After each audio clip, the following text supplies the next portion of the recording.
Shalom saudaraku yang terkasih di dalam nama Tuhan Yesus Kristus. Selamat pagi dan salam sejahtera untuk kita semuanya.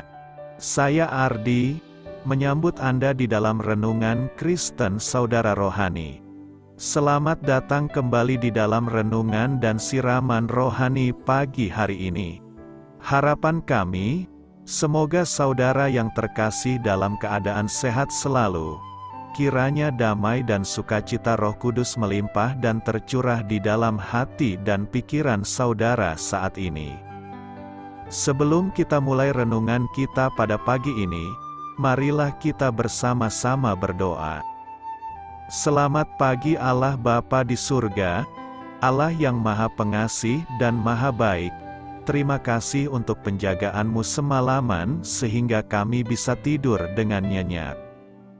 Terima kasih untuk pagi hari yang indah, yang Tuhan sediakan untuk kami.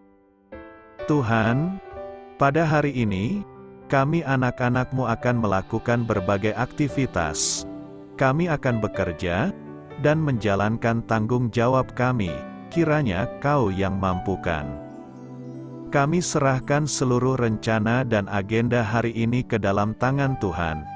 Biar Tuhan yang berkarya dan biarkan semua rencana sesuai dengan kehendak-Mu ya Tuhan Yesus yang baik.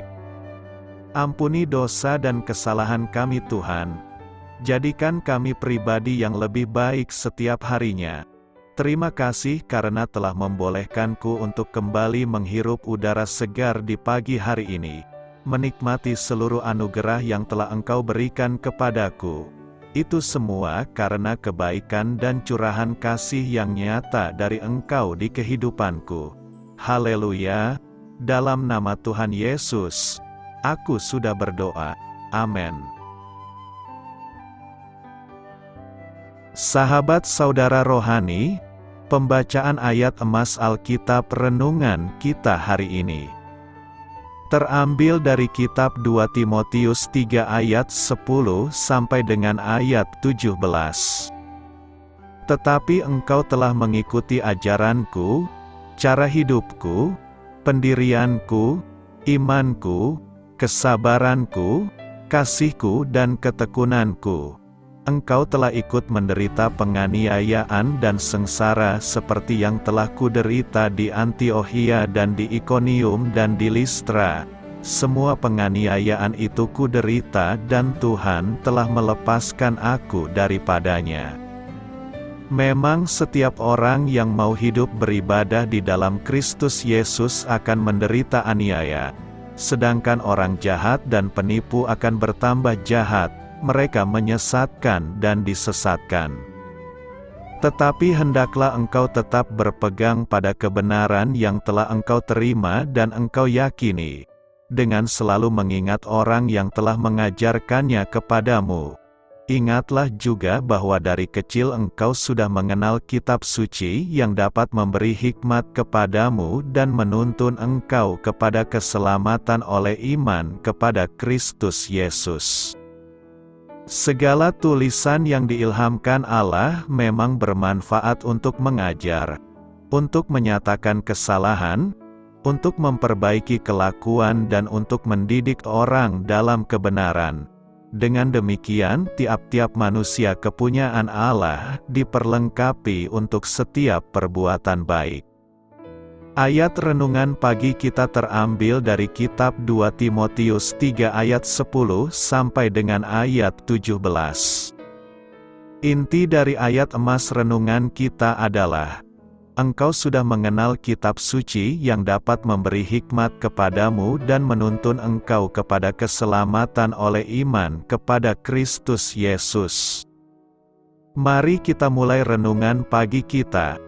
Kata-kata bijak yang dapat kita petik adalah, firman Allah mengubahmu. Renungan kita pada hari ini ditulis dan disusun oleh Amy Boucherpie. Mari kita mulai kisah inspiratif. Ketika Christine ingin membelikan sejilid buku istimewa untuk Xiaohu, suaminya yang berdarah Tionghoa, satu-satunya buku berbahasa Mandarin yang dapat ia temukan adalah Alkitab. Meski keduanya bukan orang percaya, Christine berharap Xiaohu akan menghargai pemberiannya itu. Ketika pertama kali melihat Alkitab tersebut, Xiaohu marah, tetapi akhirnya ia menerimanya juga. Saat membacanya, Xiaohu pun diyakinkan oleh kebenaran yang dinyatakan di dalamnya. Christine yang kesal karena perubahan tidak terduga itu akhirnya ikut membaca Alkitab dengan maksud untuk menyanggah Xiaohu. Akan tetapi, tanpa diduga, Christine sendiri akhirnya menjadi percaya kepada Tuhan Yesus setelah diyakinkan oleh apa yang ia baca. Rasul Paulus memahami sifat kitab suci yang sanggup mengubahkan hidup. Dari penjara di Roma, ia mendorong anak rohaninya, Timotius, untuk tetap berpegang pada kebenaran yang telah engkau terima, karena dari kecil engkau sudah mengenal kitab suci. Dalam bahasa aslinya, kata Yunani untuk tetap memiliki kesan, tinggal, dalam kebenaran yang disingkapkan oleh Alkitab, karena menyadari bahwa Timotius akan mengalami perlawanan dan penganiayaan. Paulus ingin agar ia diperlengkapi untuk menghadapi tantangan tersebut. Ia yakin anak didiknya itu akan menemukan kekuatan dan hikmat dalam Alkitab saat ia merenungkan kebenarannya. Lewat Roh-Nya, Allah menjadikan kebenaran kitab suci itu hidup bagi kita. Ketika kita mendalaminya, Dia pun mengubahkan kita menjadi semakin serupa dengannya, sebagaimana yang telah Dia lakukan kepada Xiaohu dan Christine. Marilah kita renungkan di dalam hati kita, bagaimana Anda telah diubahkan lewat waktu yang Anda luangkan untuk membaca dan merenungkan Alkitab. Kapan kebenaran kitab suci menjadi hidup bagi Anda? Hal ini patut kamu ketahui, dari kecil mengenal kitab suci. 2 Timotius 3 ayat 15 berkata, ingatlah juga bahwa dari kecil engkau sudah mengenal kitab suci yang dapat memberi hikmat kepadamu dan menuntun engkau kepada keselamatan oleh iman kepada Kristus Yesus. Mengenal kitab suci sebaiknya sejak anak-anak. Minat baca anak pada kitab suci sudah dimulai sejak dia pandai membaca. Dengan membiasakan anak membaca kitab suci, maka dia akan mendapatkan hikmat yang akan menuntun hidupnya kepada keselamatan di dalam diri Yesus Kristus. Minat baca anak secara umum di Indonesia berdasarkan hasil survei UNESCO pada pertengahan 2016 yang lalu memaparkan betapa rendahnya minat baca penduduk Indonesia, yakni hanya 0,001%. Artinya, dari 1.000 penduduk, hanya 1 warga negara yang memiliki minat baca. Itu sebabnya, beberapa waktu lalu melalui gerakan Indonesia Membaca, pemerintah mengajak masyarakat untuk lebih meningkatkan minat baca untuk memperluas wawasan dan memperdalam pemahaman. Seandainya dilakukan survei mengenai minat baca orang Kristen di Indonesia terhadap Alkitab, kemungkinan besar angkanya juga tidak menggembirakan. Program pembacaan Alkitab yang didengungkan oleh para hamba Tuhan dari balik mimbar, seringkali juga masih sepi peminat. Padahal, merujuk pada nasihat Paulus kepada Timotius yang sudah mengenal Alkitab sejak kecil, pengenalan akan firman Tuhan dapat memberi hikmat dan menuntun pada keselamatan kepada Kristus. Paulus juga menegaskan bahwa firman Tuhan bermanfaat untuk mengajar, menyatakan kesalahan, memperbaiki kelakuan, dan mendidik orang dalam kebenaran. Menurut kitab Efesus, firman Tuhan juga disebut dengan pedang roh, suatu senjata rohani yang dapat dipakai untuk bertahan dan menyerang terhadap semua tipu muslihat iblis. Fakta menunjukkan bahwa kerugian besar dialami oleh siapapun yang malas membaca, termasuk membaca Alkitab. Lantas bagaimana solusinya? Tak ada cara lain terutama bagi kita yang belum terbiasa membaca Alkitab secara rutin kecuali memaksakan diri untuk mulai gemar membaca Alkitab.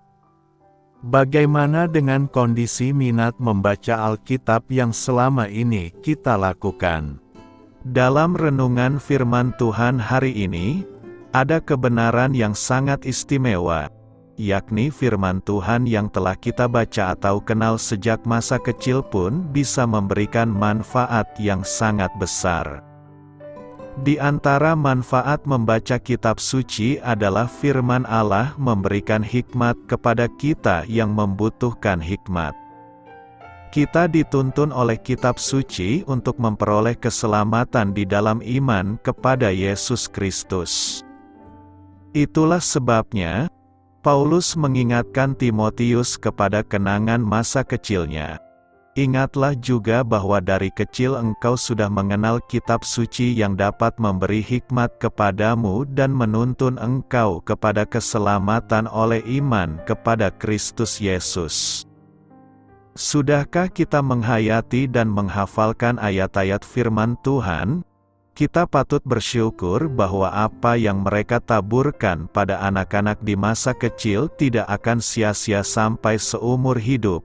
Karena itu, mari kita mengenalkan dan bahkan mengajak anak-anak membaca kitab suci sejak masa kecil mereka agar mereka mendapatkan hikmat Tuhan dan keselamatan dari Yesus Kristus.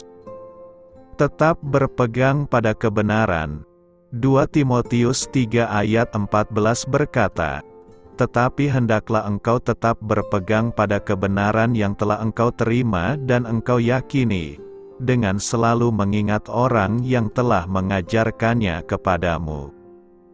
Menghadapi arus dunia yang deras dengan berbagai godaan dan tantangan tentu tidak mudah bagi Timotius yang masih muda.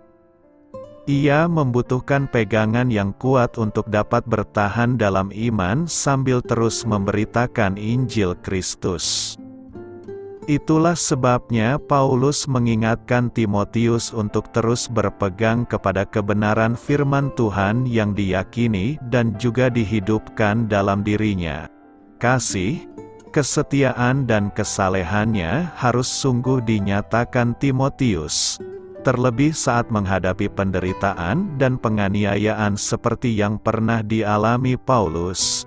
Sebab, saat orang beriman terus berpegang pada firman Tuhan, maka ada kepastian kehidupan yang dijanjikan Allah. Nasihat kepada Timotius supaya dia tetap berpegang dalam pengajaran sangat berbeda dengan tindakan para penyesat yang bertambah jahat dalam kejahatan. Orang-orang yang sesat adalah mereka yang tidak puas dan tidak mau tinggal di dalam Alkitab. Mereka ingin melampaui Alkitab, hasilnya ada kemajuan, namun bukan dalam kebenaran, melainkan dalam kejahatan. Berpegang pada kebenaran secara konsisten memang tidak mudah. Ada resiko yang harus ditanggung.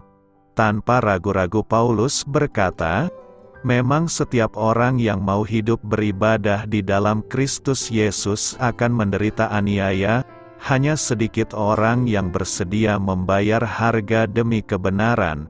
Timotius adalah salah satunya. Dia mengetahui begitu banyak penganiayaan yang dihadapi oleh Paulus, karena dia sendiri berkali-kali menyertai Paulus dalam pelayanan. Kini Timotius diperhadapkan pada keadaan yang hampir sama. Ada ancaman penganiayaan, ada bahaya kesesatan. Di tengah situasi seperti ini Paulus memberikan sebuah nasihat. Tetapi hendaklah engkau tetap berpegang pada kebenaran yang telah engkau terima dan engkau yakini. Secara harfiah bagian ini dapat diterjemahkan, tetapi hendaklah engkau Terus-meneruslah tinggal di dalam apa yang engkau telah pelajari dan telah percayai. Nasihat di atas menyiratkan bahwa Timotius sebelumnya sudah belajar kebenaran dan mempercayai kebenaran itu. Dari ayat-ayat selanjutnya kita akan mengetahui bahwa kebenaran ini diperoleh dari kitab suci. Bukan hanya itu, dia juga sudah tinggal di dalam kebenaran itu. Paulus hanya mengingatkan dia untuk terus melanjutkan hal tersebut. Jadi, memiliki kitab suci saja tidaklah cukup. Membacanya dalam ibadah saja juga tidak memadai. Kitab suci perlu dipelajari. Ada kedisiplinan yang dituntut. Sesudah itu, apa yang sudah dipelajari juga perlu untuk dipercayai. Pembacaan kitab suci secara seksama bukan sekadar pemuas rasa ingin tahu atau penambahan pengetahuan. Pembelajaran firman Tuhan seharusnya berujung pada pengokohan iman. Bagaimana Timotius bisa terus-menerus tinggal dalam kebenaran kitab suci? Paulus mengajarkan dua rahasia. Keduanya dipayungi oleh ide tentang mengingat. Siapa yang harus diingat Timotius? Mengingat siapa yang telah mengajarkan hal itu. Timotius mengenal kitab suci sejak kecil. Dia belajar dari nenek dan ibunya.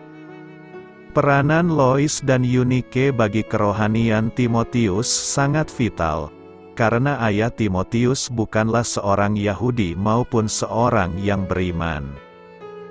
Dia tidak mengenal kitab suci. Dari nenek dan ibunyalah Timotius belajar kebenaran dan didorong untuk mempercayai kebenaran itu.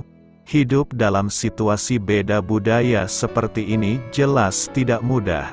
Etika Yahudi seringkali sangat berbeda, bahkan bertentangan dengan etika Yunani Romawi kuno. Konsep religius mereka bertabrakan. Praktik hidup pun pasti berlainan.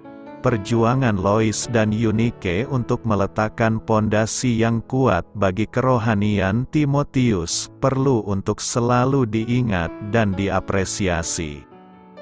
Selain Lois dan Eunike, Timotius juga perlu mengingat Paulus. Ketika Timotius beranjak dewasa, dia mengikuti Paulus dalam pelayanan. Perjalanan misi ini juga merupakan sebuah proses pembelajaran bagi Timotius. Dia sudah berhasil meneladani gurunya. Tetapi engkau telah mengikuti ajaranku, cara hidupku, pendirianku, imanku, kesabaranku, kasihku, dan ketekunanku. Apakah mengingat orang yang berjasa bagi kerohanian kita merupakan tindakan yang antroposentris? Sama sekali tidak. Yang dipentingkan tetaplah kebenaran itu sendiri. Apa? Bukan siapa yang mengajar. Mengingat orang lain hanyalah salah satu sarana saja. Mengingat orang-orang yang Tuhan sudah tempatkan untuk membawa kita pada titik yang sekarang seringkali menjadi penyemangat bagi kita untuk tetap bertahan di jalan sukar yang sedang menghadang. Karena itu, tetaplah berpegang pada kebenaran dan mengingat yang mengajarkannya kepada kita. Mengapa kita perlu membaca atau mempelajari Alkitab? Mari kita jawab. Secara sederhana, kita perlu membaca dan mempelajari Alkitab karena Alkitab itu kata-kata Allah yang ditujukan kepada kita. 2 Timotius 3 ayat 16 mengatakan bahwa Alkitab dinafaskan Allah. Dengan kata lain, itu adalah firman Tuhan untuk kita. Ada begitu banyak pertanyaan yang direnungkan oleh para filsuf dan kebanyakan orang yang dijawab Allah dalam Alkitab. Apa tujuan hidup ini? Dari mana asal-usul saya? Adakah hidup sesudah mati? Apa yang terjadi sesudah mati? Bagaimana saya bisa masuk surga? Mengapa dunia penuh dengan kejahatan? Mengapa saya bergumul untuk berbuat baik? Selain pertanyaan-pertanyaan semacam ini, Alkitab juga memberi ribuan nasihat praktis seperti bagaimana saya menemukan pasangan hidup, bagaimana memiliki pernikahan yang langgeng, bagaimana menjadi teman baik, bagaimana menjadi orang tua yang baik, apa itu kesuksesan dan bagaimana saya memperolehnya, bagaimana saya dapat berubah, apa yang betul-betul penting dalam hidup, bagaimana saya harus hidup supaya nanti tidak akan menyesal, bagaimana saya dapat menyenangkan Tuhan, bagaimana saya memperoleh pengampunan, bagaimana saya menghadapi situasi yang tidak adil dan peristiwa-peristiwa yang tidak baik dengan cara yang membawa kemenangan. Kita perlu membaca dan mempelajari Alkitab karena Alkitab dapat diandalkan dan tanpa kesalahan sama sekali di dalamnya. Dibandingkan dengan kitab-kitab suci lainnya, Alkitab itu kitab yang unik karena Alkitab bukan hanya sekedar memberi pengajaran moral dan mengatakan, "Percaya saya." Sebaliknya, Alkitab memberi kita kesempatan untuk mengujinya dengan memeriksa fakta-fakta ilmiah yang disebutkannya. Orang-orang yang mengatakan Alkitab mengandung kesalahan menutup telinga mereka terhadap kebenaran. Suatu kali Yesus bertanya, "Mana yang lebih mudah untuk dikatakan, 'Dosamu sudah diampuni,' atau 'Bangunlah, angkatlah tilammu dan berjalan'?" Kemudian, dia membuktikan bahwa dia memiliki kemampuan untuk mengampuni dosa, sesuatu yang kita tidak dapat saksikan dengan mata kita, dengan menyembuhkan orang lumpuh itu, sesuatu yang orang-orang sekitarnya dapat saksikan dengan mata kepala mereka. Demikian pula, kita diberi jaminan bahwa firman Tuhan benar adanya ketika membicarakan hal-hal rohani yang kita tidak dapat uji dengan indera kita, dengan membuktikan kebenarannya dalam bidang-bidang yang dapat kita buktikan, ketepatan historis, ilmiah, dan dalam hal nubuat. Kita perlu membaca dan mempelajari Alkitab karena Allah tidak berubah dan natur manusia tidak berubah. Maka Alkitab tetap relevan bagi kita pada masa kini sebagaimana ketika saat baru ditulis. Pada saat teknologi di sekeliling kita berubah, keinginan dan natur manusia tetap tidak berubah. Saat Anda membaca halaman-halaman Alkitab, Anda akan mendapatkan bahwa tidak ada sesuatu yang baru di bawah matahari. Saat umat manusia berusaha mendapatkan kasih dan kepuasan di tempat-tempat yang salah, Allah, pencipta kita yang baik dan penuh anugerah, memberitahu kita apa yang akan memberi kita sukacita yang berkelanjutan. Firman-Nya, Alkitab, itu begitu penting sehingga Yesus berkata, "Manusia hidup bukan dari roti saja, tetapi dari setiap firman yang keluar dari mulut Allah." Dengan kata lain, jika Anda ingin menghidupi hidup secara maksimal sesuai dengan rencana Allah, dengar dan perhatikanlah firman Tuhan yang tertulis. Hal itu bahkan lebih penting dari makan. Kita perlu membaca dan mempelajari Alkitab karena begitu banyak pengajaran yang salah saat ini. Alkitab memberi kita tongkat pengukur yang dapat dipakai untuk membedakan yang benar dari yang salah. Alkitab memberitahu kita seperti apa Allah itu. Memiliki pengenalan yang salah terhadap Allah itu akan menjadi penyembahan, berhala, atau Allah palsu. Kita jadinya bukan menyembah Allah. Alkitab memberitahu kita bagaimana kita dapat masuk ke surga dan itu bukan dengan berbuat baik atau dibaptis atau dengan perbuatan apapun yang kita lakukan. Sejalan dengan hal ini, firman Tuhan memperlihatkan kita betapa besarnya Allah mengasihi kita, dan dengan mengetahui hal ini kita ditarik untuk membalas kasih-Nya. Alkitab akan memperlengkapi saudara dalam melayani Tuhan.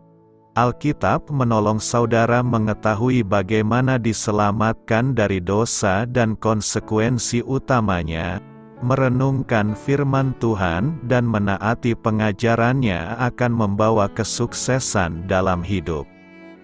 Firman Tuhan akan menolong saudara untuk melihat dosa dalam hidup dan menolong saudara untuk menyingkirkannya. Alkitab memberi tuntunan dalam hidup, membuat saudara lebih berhikmat dari para guru saudara. Alkitab akan menolong saudara untuk tidak menghamburkan tahun-tahun kehidupan saudara untuk hal-hal yang tidak akan bertahan dan tidak ada gunanya. Membaca dan mempelajari Alkitab akan menolong saudara untuk melihat apa yang ada di balik umpan yang menarik dari mata kail, pencobaan yang menghasilkan dosa sehingga saudara dapat belajar dari kesalahan orang lain dan bukannya melakukan kesalahan itu sendiri. Pengalaman itu guru yang agung. Namun ketika tiba pada tema belajar dari dosa, pengalaman itu guru yang sangat keras. Jauh lebih baik belajar dari kesalahan-kesalahan orang lain. Ada begitu banyak tokoh-tokoh Alkitab yang darinya kita dapat belajar, baik sebagai contoh yang positif maupun negatif. Kedua-duanya sering didapatkan pada orang yang sama pada saat-saat yang berbeda. Contohnya Daud, pada saat ia mengalahkan Goliat, si raksasa, mengajar kita bahwa Allah lebih besar dari apapun yang Dia mau kita hadapi. Saat dia menyerah kepada pencobaan untuk berzinah dengan Batsyeba, memperlihatkan bagaimana panjang dan mengerikannya akibat dari kesenangan yang sebentar saja. Pengenalan akan Alkitab memberi kita harapan dan damai yang sebenarnya ketika segala sesuatu di sekeliling kita hancur berantakan. Alkitab adalah kitab yang bukan hanya perlu sekedar dibaca. Alkitab adalah kitab untuk dipelajari supaya dapat diterapkan. Jika tidak, itu akan seperti menelan makanan tanpa mengunyah dan kemudian memuntahkannya kembali, tidak ada gizi yang diperoleh. Alkitab adalah firman Tuhan, karena itu sifatnya mengikat, sebagaimana hukum alam. Bagaimana pentingnya Alkitab dalam hidup kita tidak akan pernah dapat dijelaskan secara memadai. Mempelajari Alkitab dapat diilustrasikan dengan menambang emas. Jika saudara tidak bekerja keras dan hanya mengayak kerikil di aliran sungai, saudara hanya akan mendapat sedikit debu emas. Tetapi, jika saudara berusaha menggali, saudara akan mendapatkan upah yang lebih besar untuk usaha saudara itu. Saya baru saja percaya kepada Yesus. Bagaimana selanjutnya? Selamat, Anda baru saja mengambil keputusan yang mengubah hidupmu. 1. Pastikan Anda mengerti tentang keselamatan. Melalui 1 Yohanes 5 ayat 13 dinyatakan, "Semuanya itu kutuliskan kepada kamu, supaya kamu yang percaya kepada nama Anak Allah, tahu bahwa kamu memiliki hidup yang kekal." Allah ingin kita mengerti tentang keselamatan. Allah ingin kita memiliki keyakinan bahwa kita sudah diselamatkan. Secara ringkas, mari kita membahas hal-hal utama dalam keselamatan. Kita semua sudah berdosa. Kita telah melakukan hal-hal yang tidak berkenan di hadapan Allah. B. Karena dosa, kita layak dihukum dengan cara dibuang oleh Allah dalam kekekalan. C. Yesus mati bagi kita di atas kayu salib demi membayar hukuman bagi dosa kita. Yesus mati menggantikan kita, menanggung hukuman yang seharusnya kita tanggung. Kebangkitannya membuktikan bahwa kematian Yesus sudah setimpal untuk membayar dosa-dosa kita. D. Allah menganugerahkan pengampunan dan keselamatan kepada semua orang yang beriman kepada Yesus Kristus, percaya dan menerima kematiannya sebagai pembayaran atas dosa-dosa kita. Itulah berita keselamatan. Jika Anda percaya kepada Yesus Kristus sebagai juru selamatmu, maka Anda diselamatkan, semua dosamu diampuni dan Allah sendiri berjanji tidak akan pernah meninggalkanmu. Ingat, keselamatan Anda terjamin di dalam Yesus Kristus. Jika Anda sudah percaya kepada Yesus sebagai satu-satunya juru selamat Anda memiliki kepastian bahwa Anda akan menikmati kekekalan bersama Allah di surga. 2. Cari gereja yang benar-benar mengajarkan Alkitab yang benar. Jangan pandang gereja sekedar sebagai sebuah bangunan. Gereja lebih mengenai orang-orangnya, adalah sangat penting bagi orang-orang yang percaya kepada Yesus untuk bersekutu bersama-sama. Itu adalah salah satu tujuan utama dari gereja. Setelah Anda percaya kepada Yesus Kristus, kami sangat mendorong Anda untuk mencari gereja yang percaya kepada Alkitab di sekitar tempat tinggal Anda dan berbicara dengan pendetanya. Beritahu dia tentang iman Anda kepada Yesus Kristus. Tujuan kedua dari gereja adalah untuk mengajarkan Alkitab. Anda dapat belajar bagaimana menerapkan petunjuk-petunjuk Allah dalam hidupmu. Memahami Alkitab adalah kunci dari hidup Kristen yang sukses dan berkuasa. 2 Timotius 3 ayat 16-17 mengatakan, segala tulisan yang diilhamkan Allah memang bermanfaat untuk mengajar, untuk menyatakan kesalahan, untuk memperbaiki kelakuan dan untuk mendidik orang dalam kebenaran. Dengan demikian tiap-tiap manusia kepunyaan Allah diperlengkapi untuk setiap perbuatan baik. Tujuan ketiga dari gereja adalah ibadah. Ibadah merupakan ungkapan terima kasih kepada Allah atas apa yang telah Dia lakukan. Allah telah menyelamatkan kita, Allah mencintai kita, Allah mencukupi kebutuhan kita, Allah memimpin dan mengarahkan kita. Bagaimana mungkin kita tidak berterima kasih kepadanya? Allah itu suci, benar, pengasih, pemurah dan penuh dengan karunia. Wahyu 4 ayat 11 menyatakan, ya Tuhan dan Allah kami, Engkau layak menerima puji-pujian dan hormat dan kuasa, sebab Engkau telah menciptakan segala sesuatu. Dan oleh karena kehendak-Mu semuanya itu ada dan diciptakan. 3. Sisihkan waktu setiap hari untuk memfokuskan diri pada Allah. Adalah sangat penting menggunakan waktu setiap hari memfokuskan diri pada Allah. Sebagian orang menyebut waktu seperti ini sebagai saat teduh.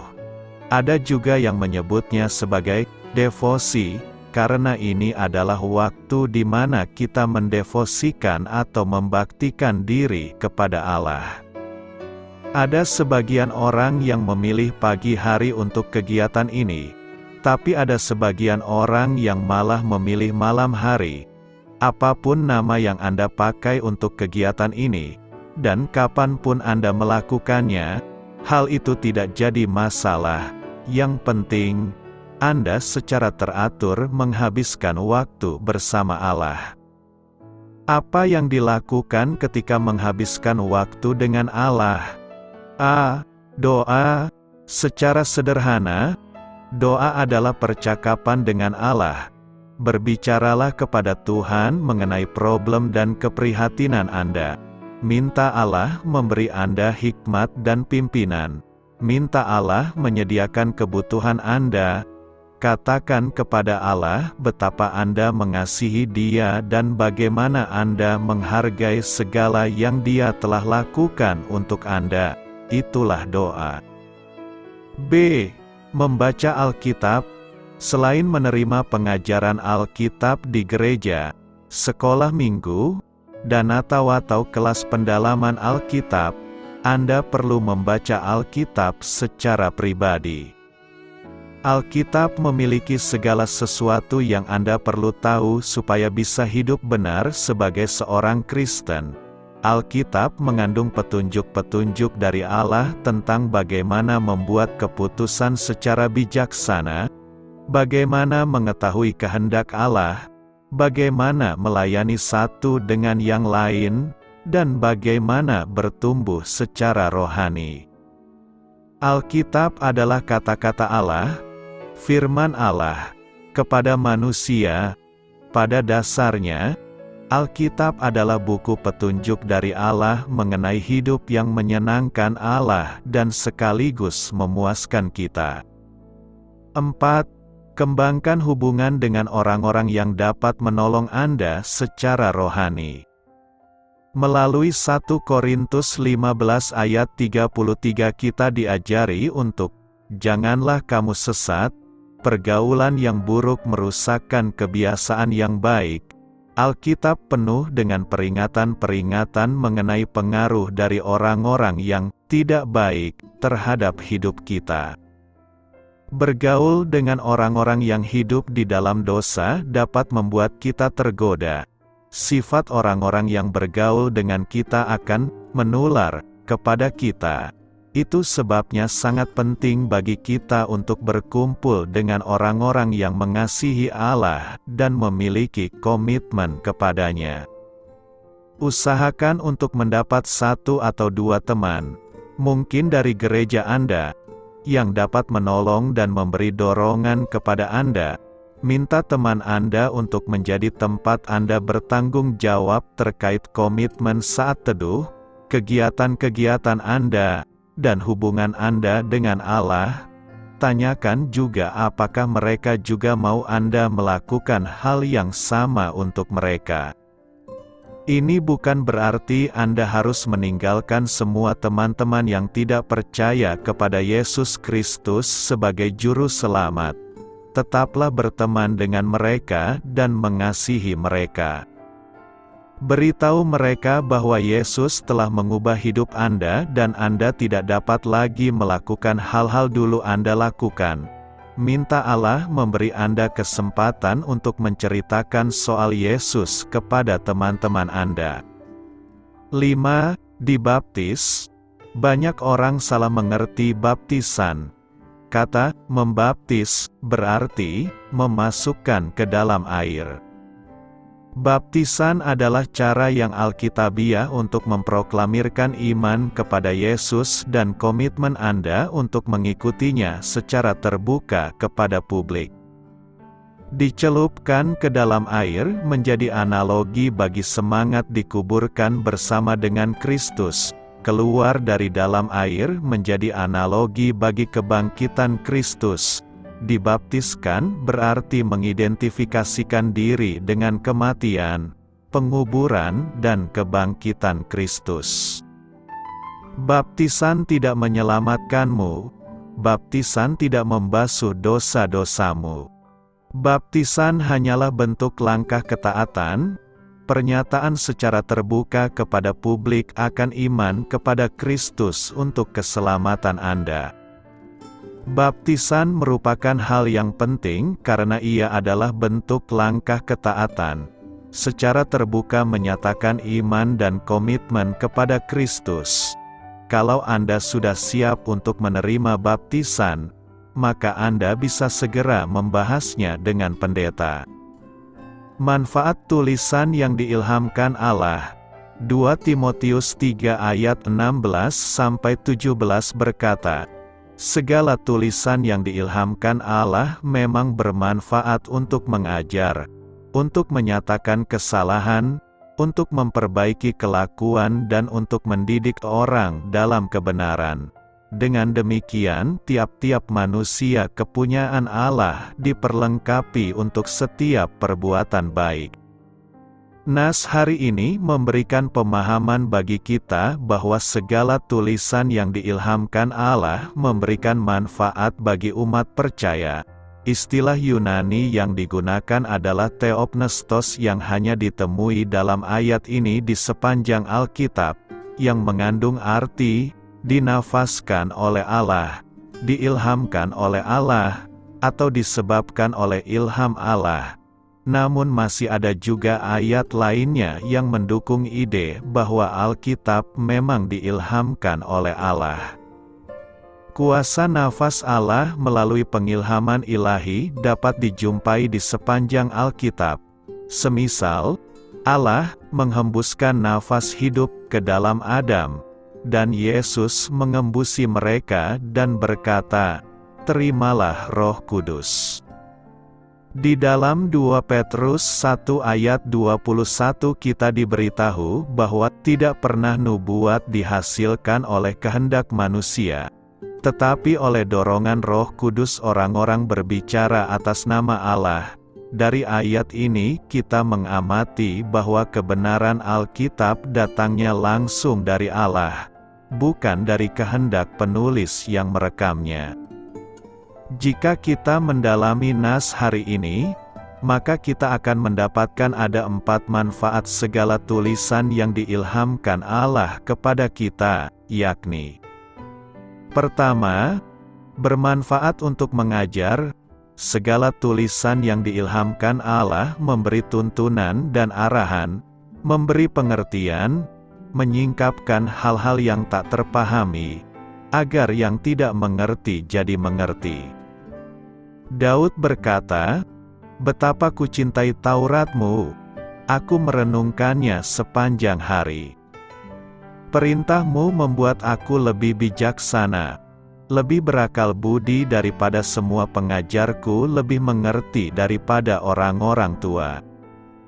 Mengajar adalah fungsi firman Tuhan yang paling dasar. Sebenarnya, tak hanya firman, buku-buku motivasi atau pengembangan diri pun bisa mengajarkan kita sesuatu. Melalui firman Tuhan, kita bisa mengenal siapa Allah, bagaimana perasaan dan pribadinya, serta apa yang Dia kerjakan sejak ribuan tahun lalu. Firman juga memberi gambaran tentang karakter manusia, kebenaran ilahi, sejarah keselamatan, dan masih banyak lagi. Segala tulisan yang diilhamkan Allah adalah alat atau sarana yang dapat dipakai untuk mengajar sehingga setiap orang dapat dididik dalam kebenaran firman Tuhan yang dapat menuntun seseorang untuk berjalan dan hidup dalam standar-standar Allah. Dengan demikian, kehidupan orang tersebut dapat berkenan kepada Allah.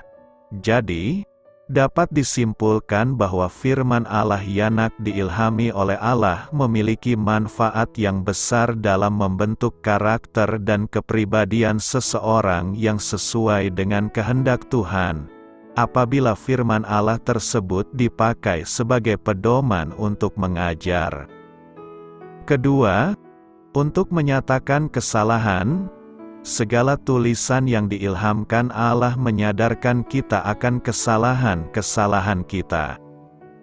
Betapa banyak orang Kristen ketika ditegur oleh firman Tuhan bukannya sadar tapi malah marah. Semakin kita tekun membaca dan merenungkan firman Tuhan, semakin kita seharusnya mempunyai panca indera yang terlatih untuk membedakan yang baik daripada yang jahat. Menyatakan kesalahan dalam bahasa aslinya diartikan memarahi. Seringkali ketika membaca firman Tuhan, kita merasa ditegur dan seakan sedang dimarahi Tuhan.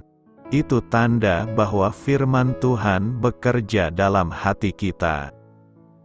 Jika kita merespon teguran Tuhan dengan benar, itu tanda kita menghidupi firman Tuhan.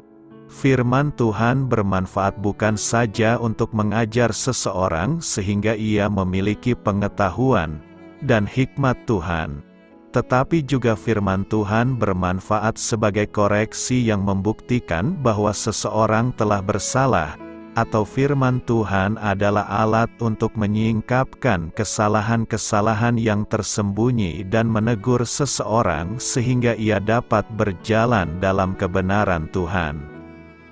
Ketiga, untuk memperbaiki kelakuan. Memperbaiki berarti melakukan reparasi atau restorasi.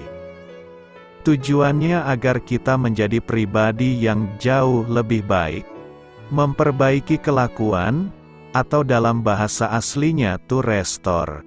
Seperti kota yang indah hancur oleh musuh.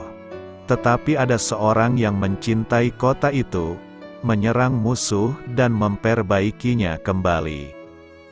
Begitu juga dengan firman Tuhan, perlu diingat bahwa Tuhan menciptakan kita sempurna. Tetapi karena jatuh dalam dosa, seakan kota yang indah itu hancur.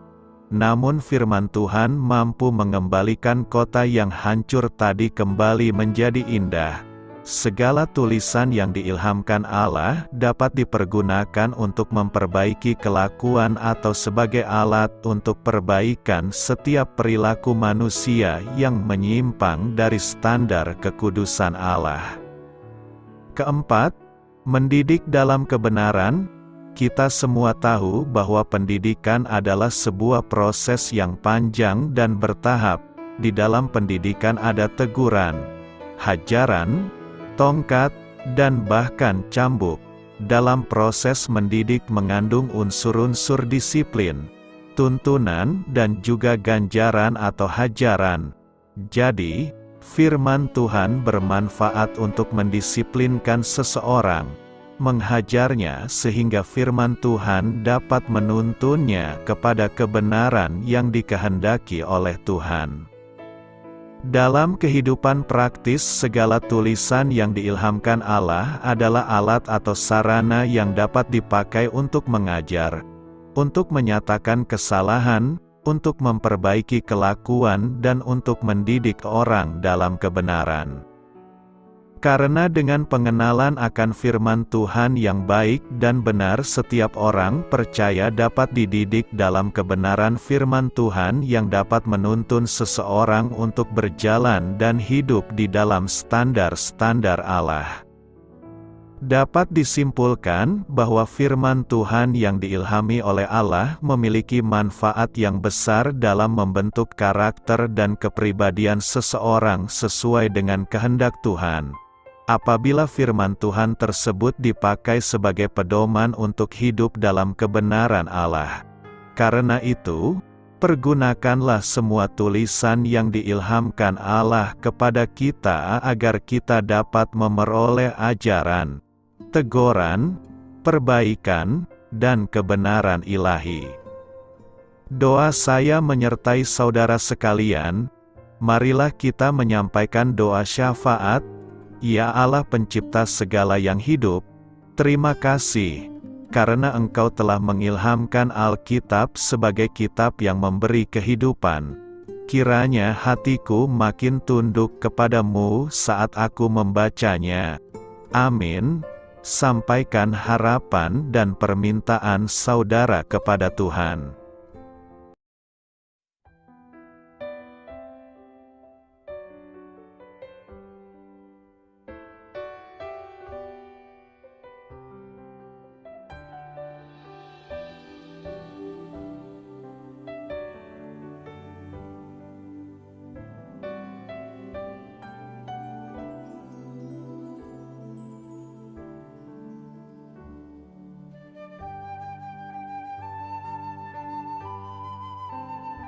Marilah kita renungkan sahabat saudara rohani.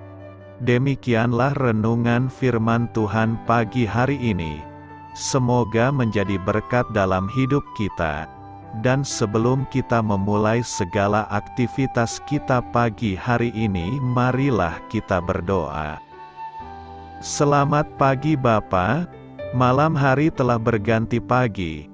Kehidupan baru telah Engkau berikan kembali bagi kami. Bapa Surgawi, tolonglah aku menyadari kebutuhan orang lain, supaya aku dapat membagikan apa yang telah Engkau berikan kepadaku. Pada saat aku membutuhkan, berilah aku keyakinan bahwa Engkau akan mencukupkanku, melalui orang-orang yang mengasihi-Mu, bukan karena kami pantas atau layak, Namun karena kasih karunia-Mu kami boleh ada, sebagaimana kami ada di pagi hari ini. Terima kasih Tuhan, atas kesempatan baru yang telah Tuhan berikan kepada kami. Untuk bisa memperbaiki diri agar kami bisa lebih layak di hadapan-Mu. Hari ini kami serahkan semua perkara dan kesulitan yang akan kami lalui ke dalam tangan-Mu. Biarkanlah kami bisa memuliakan-Mu dalam segala aktivitas yang akan kami lakukan. Amin.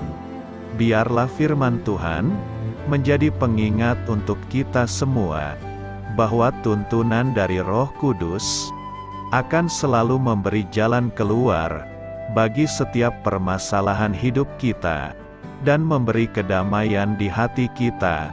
Sampai jumpa di renungan pagi saudara rohani berikutnya.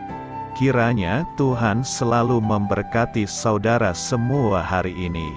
Amin. Shalom.